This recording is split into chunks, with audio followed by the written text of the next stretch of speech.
So I've got this wonderful, deeply shaded section of garden, and there was an attempt to grow a lawn. And if you've ever tried to grow grass under a tree, you failed. Eventually, you're always going to fail. And since this tree has such prominent roots that you can see, the ground here is really, really shallow. So in order to keep it from being bare, we didn't want to just put mulch. I planted this dwarf mondo grass in a checkerboard.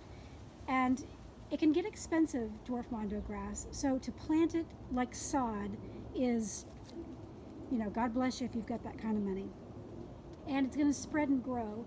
But I wanted to show you what happens when you plant it in a checkerboard. So this is, you can see that's kind of new back in there. That was done in the fall. And this was done a year ago. And you can see just how much it's filling in. And then as the shade deepened and more lawn died off, you can see here's another section where we've added a continuation of the checkerboard. And this was planted again in late October, early November. And it's already starting to spread. These were just little 4-inch plugs that were almost half the size that you're seeing right there. So if you've got a shaded spot and you want to have the look of a lawn, then dwarf mondo grass is it's a great choice.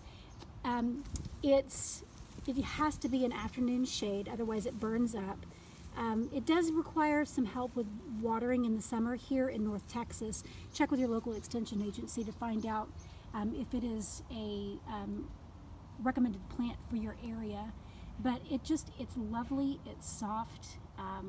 There's lots of little creatures that love to hide in it, so you're supporting biodiversity in your little micro ecosystem in your lawn, and this might be a solution for you. So happy gardening.